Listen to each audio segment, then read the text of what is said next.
We are now looking at the Tabernacle as our series for the next couple of weeks. Pastor started last week and gave us an overview of what the Tabernacle was.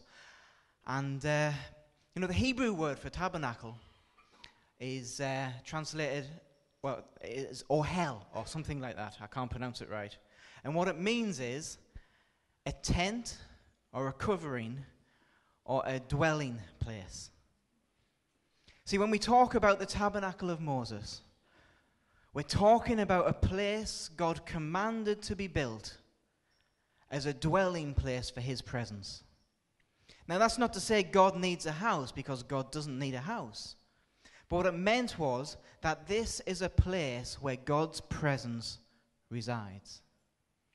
In the tabernacle, that was the place you would go to if you wanted to be in the presence of God. And this week we're specifically looking at the court and the gate of the tabernacle. They marked the barrier for the tabernacle, the wall from the outside, and also the way you got in. See, God gave Moses the blueprints for the tabernacle. He was the designer.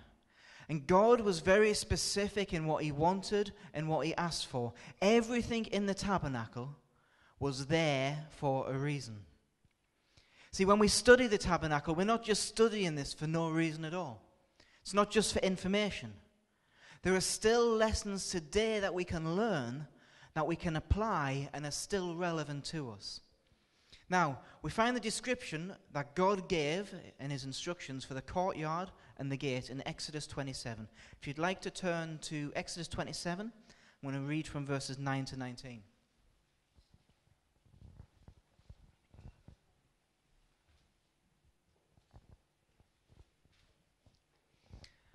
Exodus 27, 9 to 19.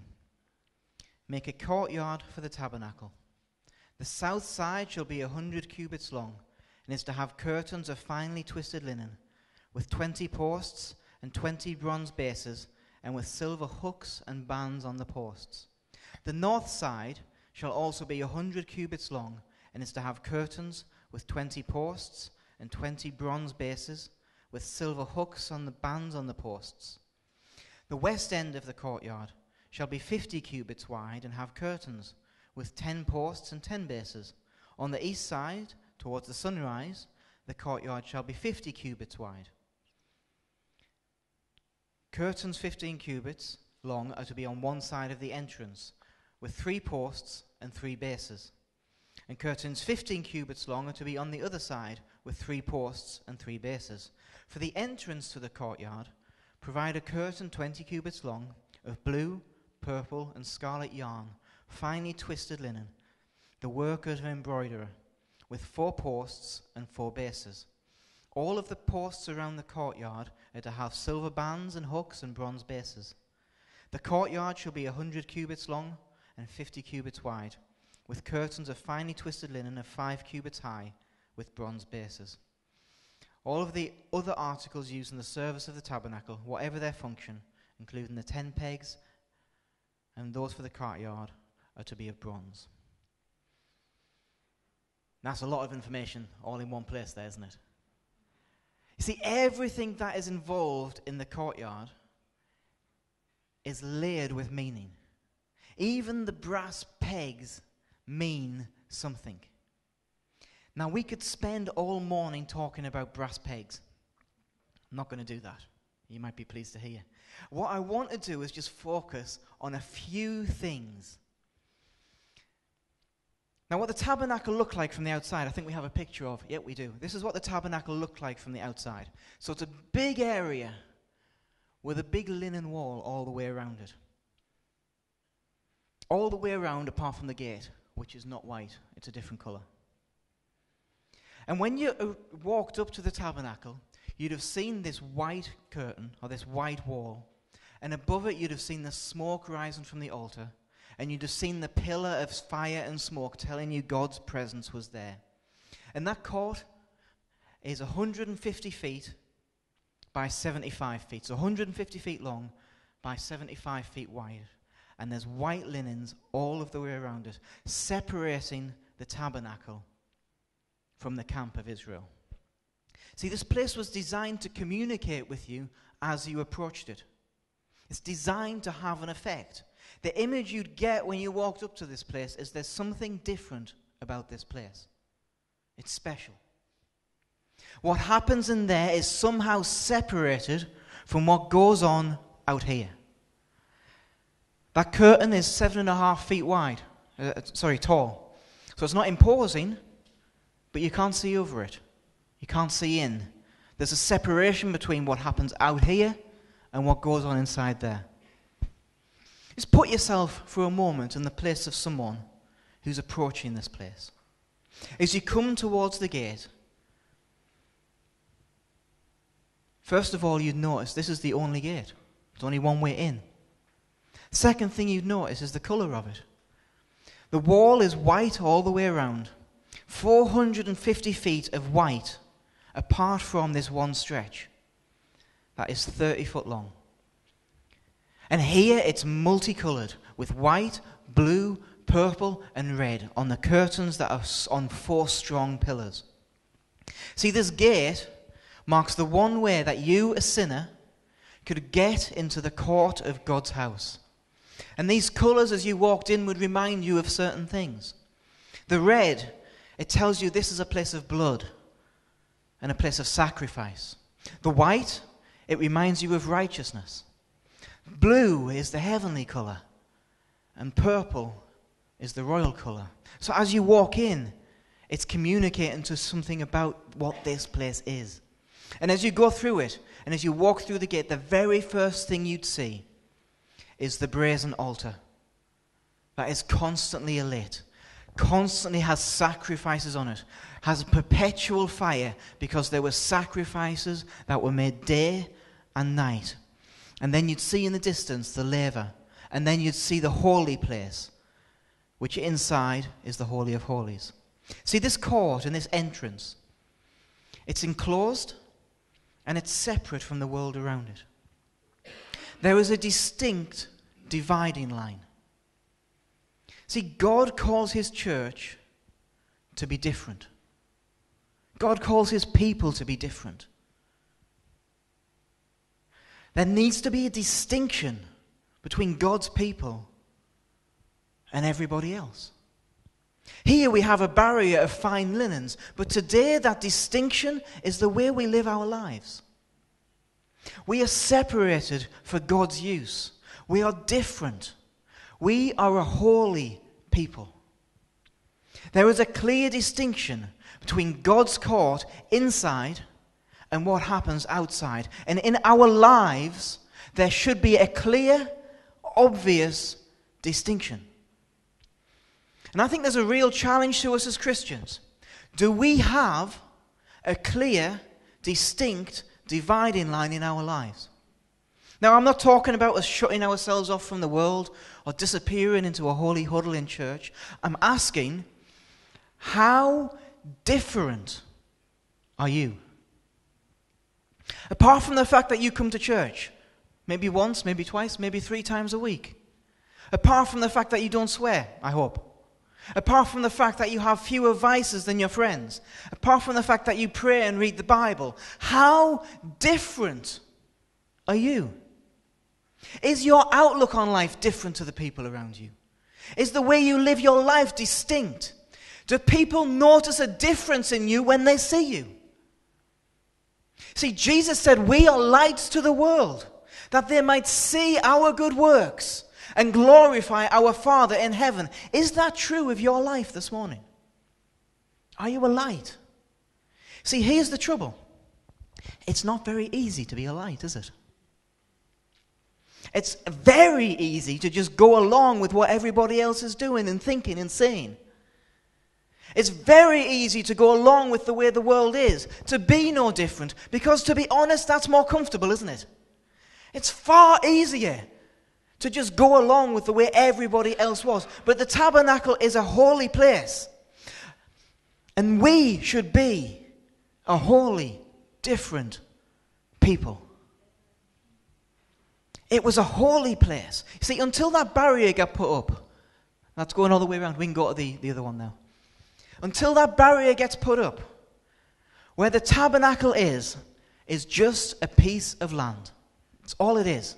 It's a piece of land the same as any other piece of land. Then people turn up. They put the tabernacle here and they put up this barrier. And it goes from being a normal place, when the barrier comes up, to a place that is set apart for God. It becomes, instead of normal ground, it becomes holy ground.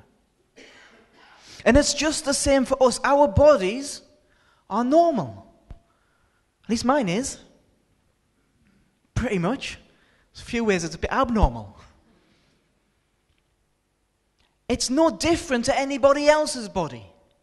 Just as the dirt inside the court was no different to the dirt outside the court. Our physical selves, when we become a Christian, don't change. They're the same. But we become something else. Just as the tabernacle became something else, it became a place set apart for God. It became holy ground.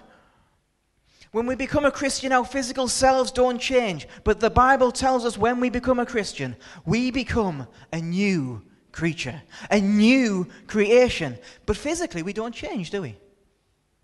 We're still the same us, still the same bits of bones and everything else that makes us up.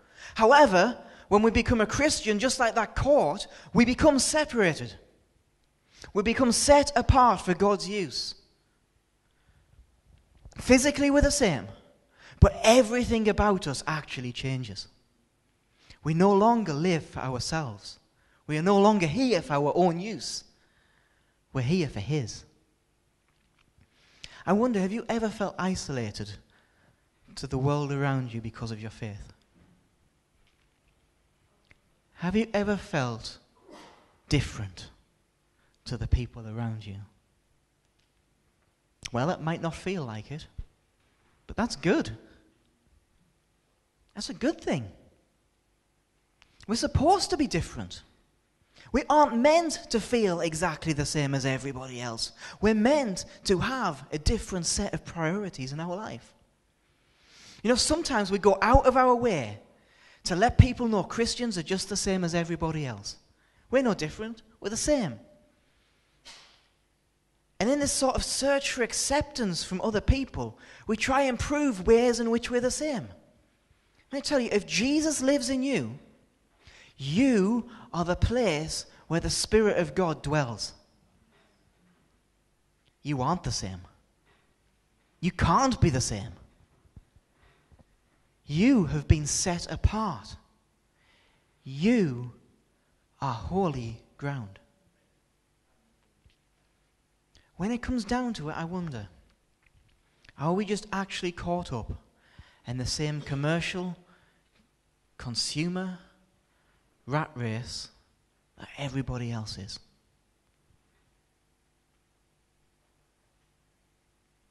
See, we're called to be distinct. Just as the tabernacle was very clear, the space inside was very different to the rest of the world. This place also represents somewhere that has a connection with God. When you walked into the tabernacle, you were walking into the place where God's presence resides. It's a place that people longed to be in, a place that people longed to go to, because you came to this place to be close to God. And David writes about this in the Psalm 84:10. He says, "Better is one day in your courts than thousands elsewhere. I would rather be a doorkeeper in the house of my God than dwell in the tents of the wicked." This is the tabernacle he's talking about. Remember, this is before the temple was built. David could not build the temple because of the blood that was on his hands. So in the time of David, the tabernacle was still in place. And it was in a place called Gibeon. Now, the ark was at one point stolen from the tabernacle. And David brought the ark back after it had been gone for years and lost for years. But David didn't put it back here. He didn't put it back in this tabernacle.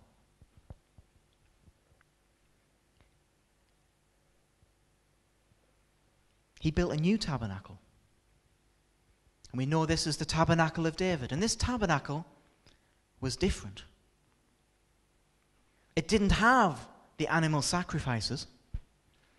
Instead, it had sacrifices of worship and praise and music 24 hours a day without ceasing. Now, David didn't get rid of the old tabernacle. Those sacrifices still took place. But he built a tabernacle and a court that was a place of adoration and a place of worship. And he put the ark in it, uncovered. At this point, there were two tabernacles at the same time. See, when David speaks of the court he longs to be in, this is the court he's talking about. His tabernacle and the one in Gibeon. There is something about desiring to be in that court that represents a desire to be in God's presence. A desire to worship God that lived inside David. He said, better is one day in this place than 1,000 elsewhere. You know, when David says, how lovely is your dwelling place in this psalm, this is the place he's talking about. See, a lot of these psalms would have been sung in the tabernacle of David. You know, it's strange, you don't find much teaching on the tabernacle of David, but it's actually a massive forebearer of the way we do church now. Do we desire church like David desired the tabernacle? Better is one day here than thousands elsewhere. I wonder, do we long for the house of God as much as David did? Do we long for the time that we come together as a church and we draw near to our Father? See, in both tabernacles, we see a longing to come near to God. In Gibeon, it was a place to get right with God. In the tabernacle of David, it was a place to come and adore him. These are places people longed for. Now, thanks to Jesus, we don't need to go to a set place to meet God. We don't need to go behind any curtain. We are not confined to any location. The outer wall of the court is gone. But I wonder, do we desire to be in God's presence in that same way? Wherever that is. Do we carry that desire? See, this is the place that Psalms tells us to enter with thanksgiving. We sang that song this morning. Psalm 100 verse 4. Enter his gates with thanksgiving. Enter his courts with praise. That's his gates. That's his courts. That's where we enter with thanksgiving and with praise. God laid down the way he wanted his people to approach him. And if we want our worship to be accepted by God, we've got to observe God's order. We must come with that right spirit, with that desire, with that thanksgiving, and with that praise. I wonder this morning, how do you treat times of worship? Do we take on board that we are coming before a holy God? Do we enter with thanksgiving and praise? Do we long to be in God's presence? You see, coming to the tabernacle, coming to this court, it was a special place to be. I wonder, do we treat our times of coming together as a church, as a body of believers, do we treat those times in the same way? Even outside of here, how do we treat our quiet time? Do we treat it as something special because we're coming before Almighty God? Or do we do it because we've said we'll do it every day? Do we do it begrudgingly? Is it a chore? Do we get excited when we come into his presence in a prayer meeting? Could we honestly say during a prayer meeting, we would rather be there than elsewhere? See, we say we long for God's presence. But I wonder, do we really? Do we really? Do we pursue and desire God's presence like we couldn't live without it? Because I believe when we do that, his presence will be amongst us in a way we couldn't even fathom right now. But it's got to start in here. It's got to start with desiring it. How easy it is to forget when we enter into his presence what it is we're doing. We are coming before the throne of the King of Kings. And instead of having to visit a tent or a temple, we can do it anywhere. When we gather in his name, he's there in our midst. And sometimes we forget how mind-blowingly amazing that is. What an honor that is. He is here right now. The King of Kings. The King of the universe is in our presence. And how can we not be excited by that? I wonder sometimes, do we lose the sense of wonder of the presence of God? You know, the gate to the court, it was always open. It was never barred. Nobody forbade anybody from coming in to worship God. Instead, there was a personal decision that was taken by someone that if they're going to go in there, they're going to go in there to receive. You know, if you wanted to go in the tabernacle, if you wanted to get into the presence of God, then you had to go through the gate. That was the only way in. That was the only entrance. For anybody who wanted to go in, there was one route. Now this gate, it was on the east side of the tabernacle. This gate was here to represent and point towards the coming Messiah. This gate is pointing to Jesus. It was the only gate. It was a gate that was wide and it was very clearly marked. See, in the middle of all of the white, not on that picture, but in the middle of all of the white, there was colour. We can see it in that one. You've got all the white and you've got the colour of the gate. It was clear, it was distinct, and it was obvious. There was no confusion about which way you went in. And it's exactly the same with Jesus. He was very clear about who he is. You know, this year in our guest meetings, we are looking at the I ams of Jesus. Anyone who claims Jesus never said he was God was not paying attention to the things Jesus said about himself. See, the more you read the Bible, the more you realize everything in the Bible, Old Testament and New, it's all about Jesus. He is the most important person who has ever lived. And everything is about him. Even the colours on this gate, they point towards Jesus. Even the colour scheme God chose is about Jesus. You see, we talked about these different colours earlier, and each of these colours represents the way we see Jesus. In fact, the 4 colours that we see in the gate represent how we see Jesus in the 4 Gospels. In Luke, we know him as the Saviour. Red is the colour of sacrifice. I've skipped 2. In Mark, he's represented by the colour white, and that's the colour of service. Mark paints him as a humble servant. In Luke, we see him as the Saviour, and we get the colour red for the colour for sacrifice. And John, I've still missed one. Matthew. I keep thinking, that's not right. In Matthew, I'm doing it in the wrong order. That's okay.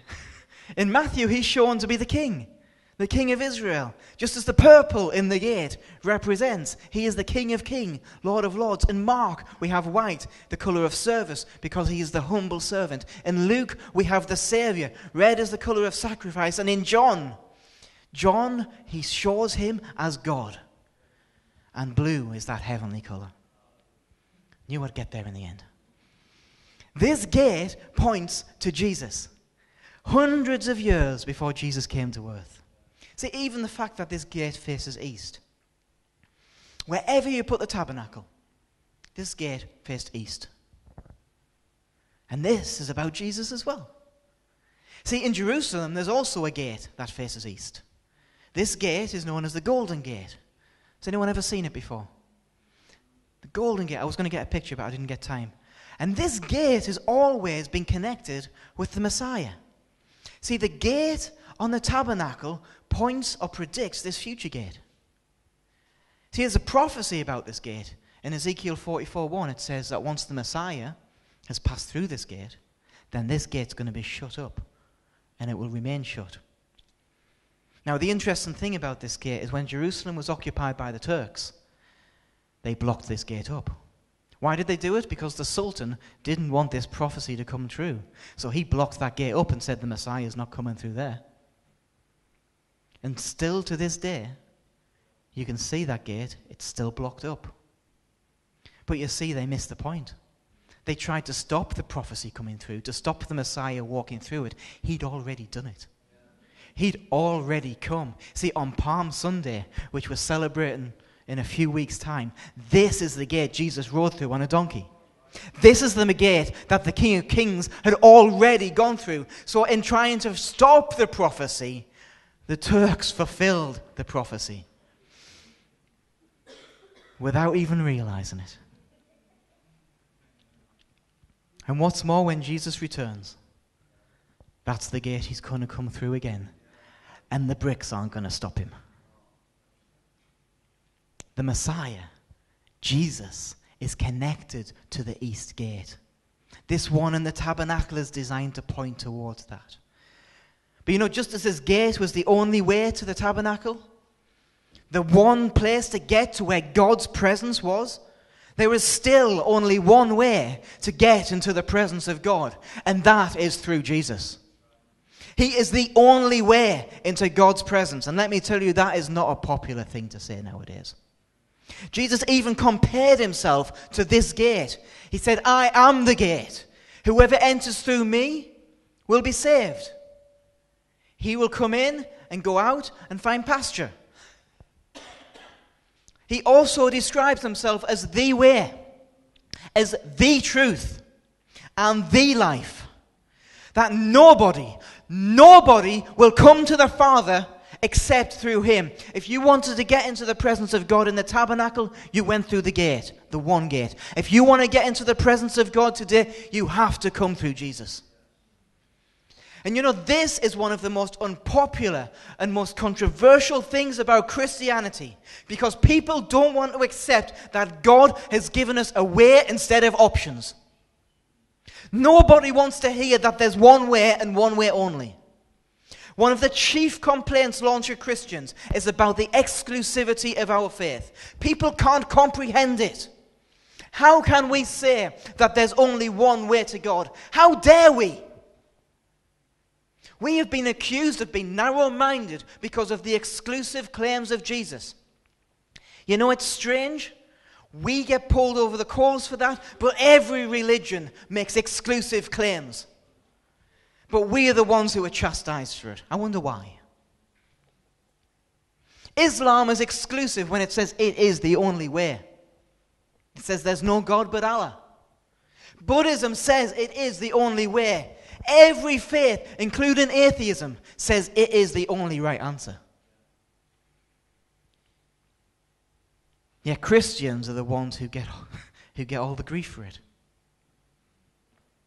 Even to say that there's no such thing as truth is a statement that claims to be the truth and therefore contradicts itself.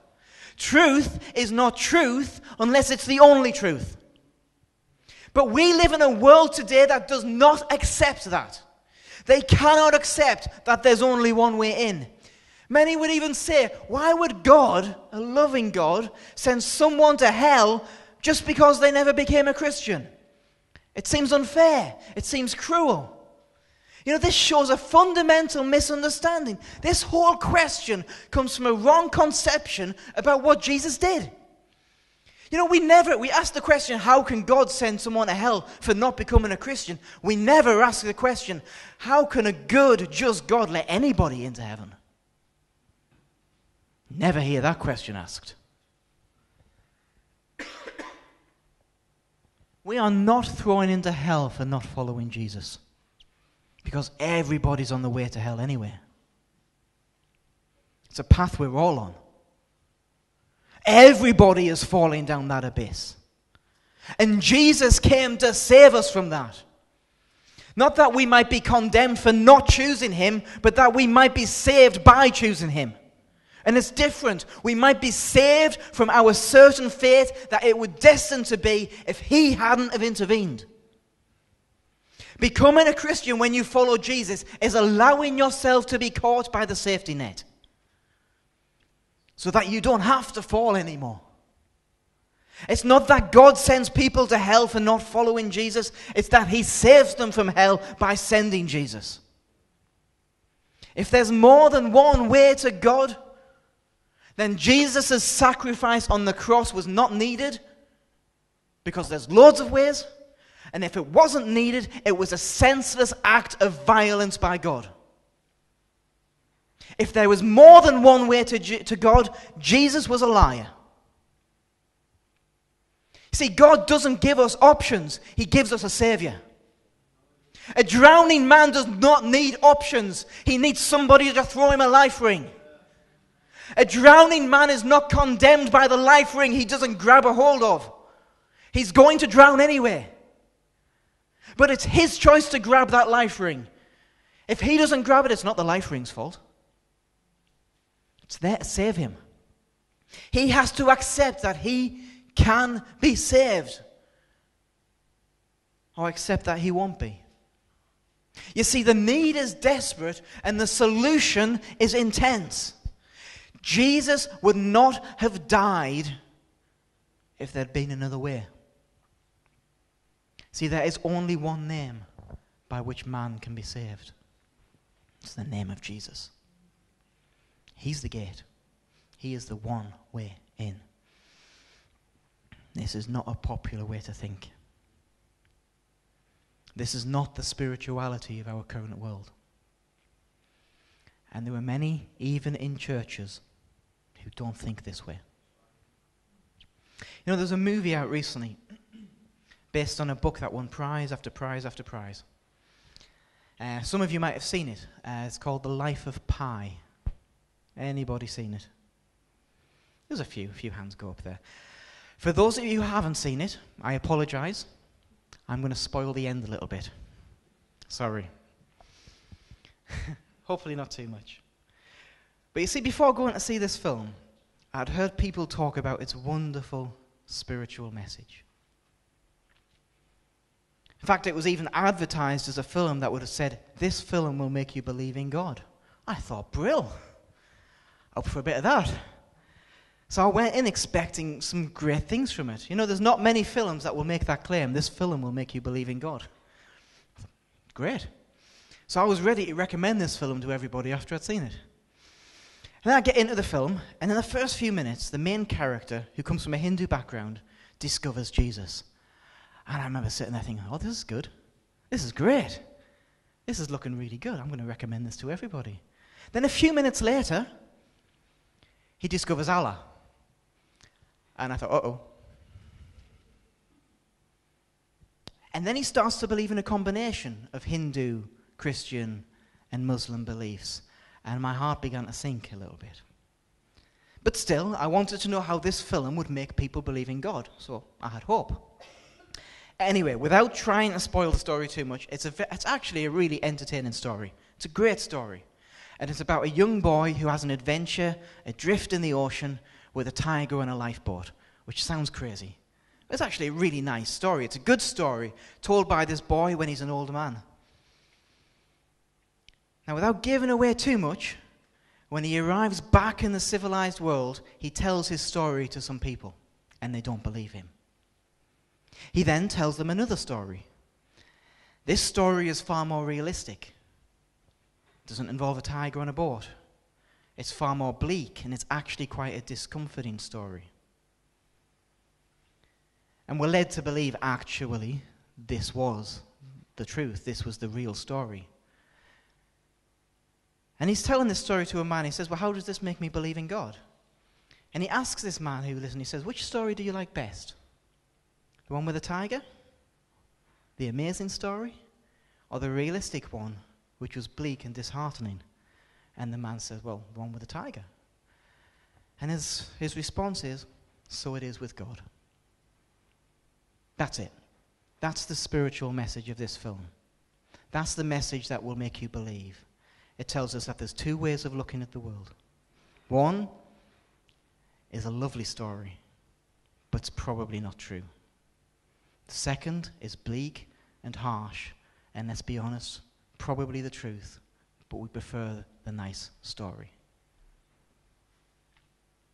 The spirituality of this film and the book is that there probably is no God, but it's nicer and better to believe that there is. So believe in God. Because it's not real, doesn't matter which one. Any route is good. You can choose a mixture if you want. That's okay. That's not just the message of this film. That's the message that the world wants to hear. That is the belief many people have. It's how the world thinks now. So many people found this film uplifting because it confirmed the way they want to see God. But let me tell you, that spiritual message is a lie. All roads lead to God, and Jesus is one route. You can choose your own way to God. It's the way the world thinks. You have your beliefs, I have mine, and don't tell me I'm wrong, and then everybody's happy. That is the belief of many people. But of course, you can believe anything except believing that there's only one way. You can only believe that all ways are right. But of course, to say that all ways are right and there can't be one way is again an exclusive statement. We can't say that every truth is okay apart from saying that there's only one truth. What a mixed up, messed up way to see the world people have. You know, one example people use, I don't know if you've heard this one before, is that all religions are like a bunch of blind men and an elephant. Has anyone ever heard this before? And they say this, that some people, one blind man, he has the elephant's tail, and he describes the elephant as a long, thin creature. Another blind man, he has the leg, and he describes it as a rough, rounded creature. Another blind man has a hold of the ear, and he says it's a smooth creature, quite thin. And another blind man has the trunk and says it's a big, like snake-like creature. And most people will use that example and say that's how all religions see God. They have a little bit, but they can't see the whole picture. People use this idea to describe that many religions have a portion of the truth, but can't see the whole thing. That all faiths are essentially a different bit of the same end result. But here's the thing. That argument assumes that the atheist or the universalist isn't blind and can see the whole elephant.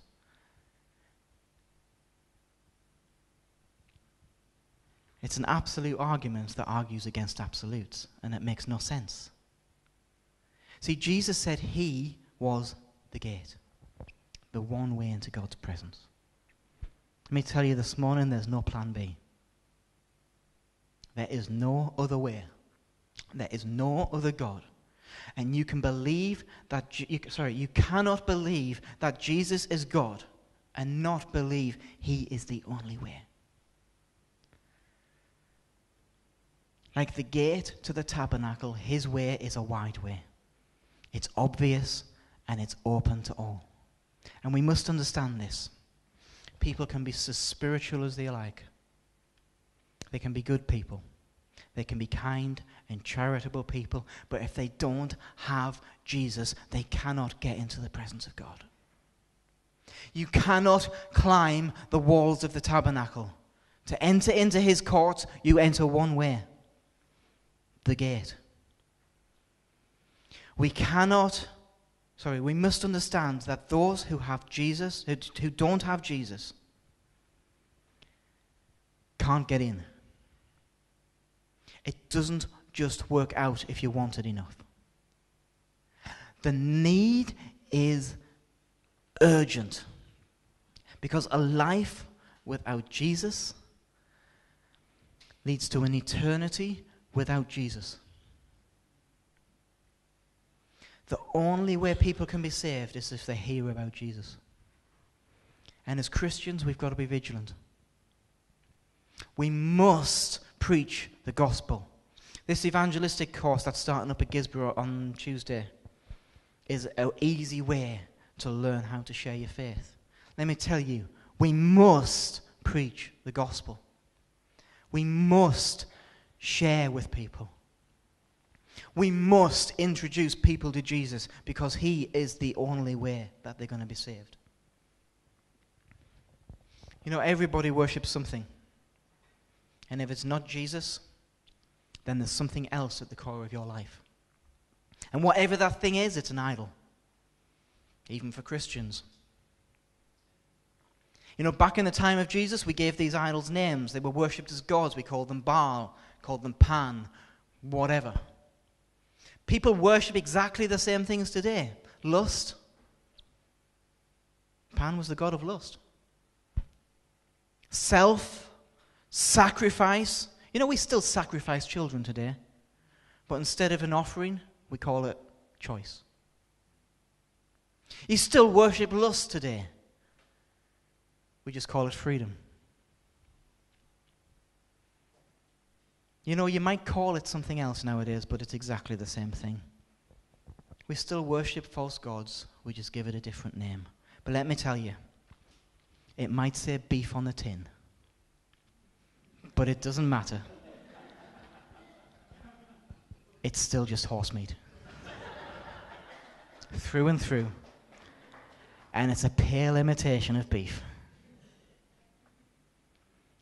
We all worship and give our lives to something, but only Jesus can get you into the presence of God. He is the only way. You know, there's a lot we can learn from the gate and outer court of the tabernacle, and I've really only concentrated on 3 things, and I want you to take these 3 things with you as you leave. First of all, the court had a distinct dividing line. It was connected to the outside world, but it was also separated for use by God. Are you distinct from the world around you? Is your life different? Is your attitude to the people around you different? Are you a source of calm and peace to the people around you? You know, Steve said at the start, towards the start of the year, if you were put on trial for being a Christian, would there be enough evidence to convict you? I'd go further than that. Is that evidence strong enough to even get it to trial? Would it even stand up to a lot of probing? Would you even get called in for questioning? It's a challenge. You know, the court was a place separated. It was holy. You know, it's our nature to want to fit in with everybody else. But we need to realize as Christians, we're not designed to fit in. It seems natural not to want to get treated differently. You know, we fear persecution or prejudice. In this country, we are so blessed that we're not persecuted yet. But it's very easy to forget that the situation in this country is not the norm. It's not what Jesus told us it would be like. The persecution of Christians is not the abnormal state of affairs. The absence of persecution of Christians is the abnormal state. Why? Because we're different. And when people see that, they see God. And the trouble is, a lot of them don't want to see that. It's not easy to forget, but that's what we're called to. We are foreigners in a strange land. And we spend so much time convincing people that we're no different than they are. But we are. We are a dwelling place for the King of Kings. Holy. Set apart. Second thing I want you to take away. How do you treat the times that you come into God's presence? Your quiet time, those moments that you have with God, your life groups, and yes, church. How do you come into God's house? Do you arrive into his courts with thanksgiving and praise, or do you arrive with hassles and stress? Do you begrudgingly give God a few moments at the start of a day, or do you long for the time you can spend with him? Are you on time when you're meeting with other Christians to come into his presence? Or is that not really a priority for you? Now, David said it's better to spend a day here than thousands elsewhere. Do you long for God's presence in your life? If we did, I wonder how our priorities would look. You know, when you came into the tabernacle, your focus was totally on God. I wonder how many of the conversations we have, even here at church, how many of these conversations are even about God?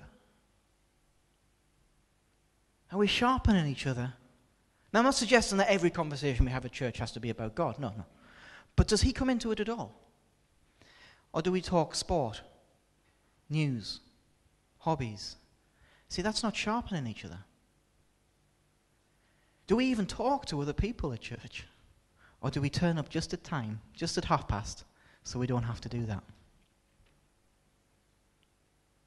See, the attitude in which we come to God is important. What an enormous honor and privilege it is that we can come before the Creator of all things. So we can't allow familiarity to breed contempt. The time we take to read the Bible, the time we take to pray, the time we come together, those times are special.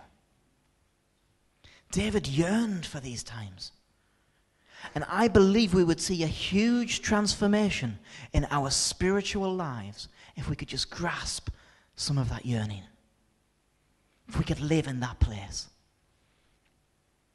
Third thing I want you to take away. Jesus is the gate. He is the only way. And we cannot lose this message in the sea of pluralistic thinking that people have today. We lose this, we lose the gospel. The Christian message is not that Jesus was a good person. It's not that he was even a good divine person. It's not that he's a good teacher that can help you live a better life and came to live as an example. The Christian message is not that Jesus came to show us the way to God. It's not that Jesus came to teach us how to love. It's not that he came to teach us that love is good in all its forms. The Christian message is that Jesus is the only way. Without him, we cannot enter into God's presence and we are lost. There was only one way into the tabernacle, but it was a wide way, an open way, and a way that didn't turn anybody away. Jesus is for everyone, but he cannot and will not be bypassed. There is no shortcut to God the Father. Without Jesus, you are lost. Even if you believe there's a God, even if you believe in heaven, even if you are a good person, nobody gets to the Father except by Jesus. We are not ashamed of this message, and we do not apologize for this message ever. Instead, we understand there is no other name by which man can be saved, and we must introduce people to Jesus. You cannot be saved by Allah. You cannot be saved by Muhammad. You cannot be saved by the Buddha. You cannot be saved by your own success. You cannot be saved by your own goodness. You cannot be saved by being a good person. You cannot be saved by being religious. If you don't have Jesus in your life, you have nothing. You can be good, you can be religious, you can be spiritual, and it doesn't matter. You need Jesus, and you need to make him Lord. And there's a message to share with people. See, the gate and the outer court signify a great many things, but they all point to Jesus. He is our only answer. He is our only hope. And he's free. He's available to everyone. And I thank God for that.